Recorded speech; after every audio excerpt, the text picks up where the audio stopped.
आज हम देखेंगे लूका रचित सुसमाचार से कि परमेश्वर का वचन हमारे जीवन से क्या बात करना चाहता है। लूका रचित सुसमाचार उसके 4 अध्याय के जब 1 पद से हम पढ़ते हैं, यहां पर इस प्रकार लिखा है, फिर यीशु पवित्र आत्मा से भरा हुआ यरदन से लौटा और 40 दिन तक आत्मा के सिखाने से जंगल में फिरता रहा और शैतान उसकी परीक्षा करता रहा। उन दिनों में उसने कुछ ना खाया और जब वे दिन पूरे हो गए तो उसे भूख लगी। तब शैतान ने उससे कहा, यदि तू परमेश्वर का पुत्र है तो इस पत्थर से कह कि रोटी बन जाए। यीशु ने उसे उत्तर दिया, लिखा है, मनुष्य केवल रोटी से जीवित ना रहेगा। तब शैतान उसे ले गया और उसको पल भर में जगत के सारे राज्य दिखाए और उससे कहा, मैं यह सब अधिकार और इसका वैभव तुझे दूंगा, क्योंकि यह मुझे सौंपा गया है और जिससे चाहता हूं उसी को दे देता हूं। इसलिए यदि तू मुझे प्रणाम करे तो यह सब तेरा हो जाएगा। यीशु ने उसे उत्तर दिया, लिखा है, तू प्रभु अपने परमेश्वर को प्रणाम कर और केवल उसी की उपासना कर।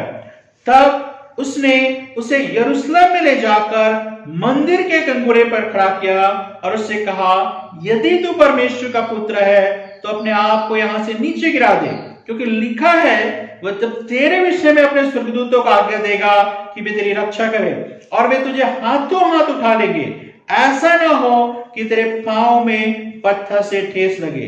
यीशु ने उसको उत्तर दिया, यह भी कहा गया है, तू प्रभु अपने परमेश्वर की परीक्षा ना करना। जब शैतान सब परीक्षा कर चुका तब कुछ समय के लिए उसके पास से चला गया, है ना। वचन के इस भाग को जब हम पढ़ते हैं, हम पाते हैं कि किस तरह से यीशु के जीवन के विषय में और खासकर उसकी परीक्षा के विषय में इस समय हम पढ़ते हैं कि किस तरह से प्रभु यीशु मसीह को परमेश्वर के पुत्र होने के बावजूद भी परीक्षा में से होकर गुजरना पड़ा। तो हर एक इंसान के जीवन में जो भी संसार में है और परीक्षाओं का सामना करना पड़ता है, और खासकर विश्वासियों के जीवन में जो परीक्षाएं हैं वो काफी कठिन है और काफी मुश्किल, और सबके जीवन में परीक्षाएं आती हैं। ऐसा कोई भी व्यक्ति नहीं है जो इस तरह की परीक्षाओं से बच सके, जबकि स्वयं परमेश्वर का पुत्र उस परीक्षा से बच नहीं पाया। तो आप और मैं सब क्या करते हैं, परीक्षाओं का सामना हम प्रतिदिन अपने जीवन में करते हैं। यहां पर सबसे पहला पद में हम देखते हैं कि किस तरह से यीशु को पवित्र आत्मा से भरे हुए दिखते हैं। यहां पर हम पाते हैं कि किस तरह से जब यीशु ने बपतिस्मा लिया, उस समय जब उसने प्रार्थना किया तो पवित्र आत्मा का अभिषेक उसके जीवन में उतर आया। यहां पर हम पाते हैं कि पवित्र आत्मा का अभिषेक एक व्यक्ति के लिए, एक विश्वासी के लिए कितना जरूरी है। यहां पर प्रभु यीशु मसीह स्वयं परमेश्वर है, लेकिन जब उसने देह धारण किया तो उससे भी पवित्र आत्मा से भरने की जरूरत थी। और यहां पर हम पाते हैं कि यीशु पवित्र आत्मा से भर गया। तो यहां पर जब लूका लिखता है कि यीशु के परीक्षा के विषय में बाद में लिखता है और पहले पवित्र आत्मा से भरने के विषय में लिखता है, तो यहां पर लूका इस बात को बताना चाहता है कैसे पवित्र आत्मा से भर करके आप जो है शैतान की परीक्षाओं का सामना कर सकते हैं। क्योंकि अपने आप से जो है ये मुश्किल है, लेकिन पवित्र आत्मा की सामर्थ आपके और मेरे लिए बहुत ही जरूरी है जीवन में परीक्षाओं का सामना करने के लिए। क्योंकि जो पवित्र आत्मा है स्वयं परमेश्वर की उपस्थिति हमारे जीवन में है, जो हमें क्या करती है, परीक्षाओं में विजय होने के लिए क्या करती है, सहायता करती है। और यहां पे कहता है, और 40 दिन तक आत्मा के सिखाने से जंगल में फिरता रहा। यहां पर एक चीज आपको समझना है, कई बार हम सोचते हैं कि जब हम प्रभु को ग्रहण करेंगे उसके बाद हमारे जीवन में कुछ भी परीक्षाएं, कुछ भी समस्याएं, कुछ भी कठिनाई हमारे जीवन में नहीं आएंगी। लेकिन यहां पर इस बात में बार बार जोर देता हूं कि कौन है जो उसको लेके गया ताकि उसकी परीक्षा हो, पवित्र आत्मा। इस बात को हमको समझना बहुत जरूरी है कि शैतान परीक्षा तो करता है, लेकिन स्वयं जो है परमेश्वर इस बात को अलाउ करता है। परमेश्वर स्वयं इस बात को अलाउ करता है, परीक्षाओं के अलाउ करता है, परीक्षाओं को आने देता है, ताकि जो है हमारे जीवन की बातें क्या हो, प्रकट हो, हमारे मन की बातें प्रकट हो।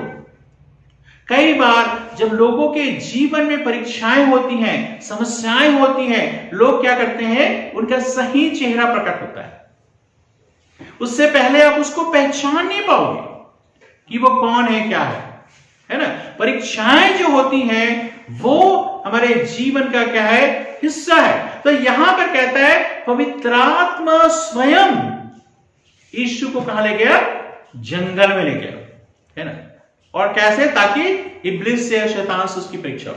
पहली बात तो यह है कि जंगल ही ऐसा स्थान है ना, जंगल एक ऐसा स्थान है जहां पर आप सोच सकते हैं कोई भी चीज नहीं है ना, कोई भी चीज सुविधा नहीं है, कोई भी जो है ऐसे जगह है जहां पे लोग नहीं है, जहां पे सुविधाएं नहीं है, जहां पर आप जो है लोगों पे हेल्प भी नहीं ले सकते हैं, है ना। और ऐसी जगह में स्वयं परमेश्वर जो है उसको लेके गया, स्वयं पवित्र आत्मा उसको उस जगह पर लेकर के गया है, ताकि शैतान से उसकी क्या हो, परीक्षा हो। तो कई बार अपने जीवन में इस तरह के मार्ग से होके, इस जगह से होके गुजरते हैं। जंगल एक ऐसा जगह को बताता है जहां पर लैकिंग है, जहां पर हमारी जो जरूरतें वो पूरी नहीं हो रही है। तो कई बार आप देखोगे अपने जीवन में कि किस तरह से समस्याओं का आपको सामना करना पड़ता है, और ऐसी जगह से होकर गुजरना पड़ता है जहां पर आप समझते हैं कि मेरे जीवन की जो जरूरतें वो पूरी नहीं हो पा रही है। जंगल एक ऐसा स्थान है जहां पर आप कुछ भी चीज को प्राप्त नहीं कर सकते, कठिन जगह होता है जंगल। तो यहां पर पवित्र आत्मा उसको जंगल में लेके गया, लेकिन उससे पहले ही पवित्र आत्मा की सामर्थ उसको दी गई। अब यहां पे एक चीज आपको समझना है कि जब पवित्र आत्मा की सामर्थ तो परमेश्वर ने में दे दिया है, लेकिन उन परीक्षाओं का सामना कैसे करना है ये आपके और मेरे ऊपर क्या करता है, निर्भर करता है। पवित्र आत्मा से हम भर गए, इसका मतलब ये नहीं है कि जो कुछ करना रहेगा पवित्र आत्मा करेगा, हमें हमारा कोई रोल नहीं है, ऐसा नहीं है। पवित्र आत्मा हमारे जीवन में सहायता करने के लिए, लेकिन क्या है, कदम हमें बढ़ाना है, कदम हमेशा हमें बढ़ाना है। तो यहां पर परमेश्वर का वचन कहता है पवित्र आत्मा स्वयं उसको जंगल में लेके गया, जहां पे कठिनाई है, जहां पे डर है, जहां पे सांप बिच्छू है, जहां पर कुछ भी चीज अवेलेबल नहीं है ना।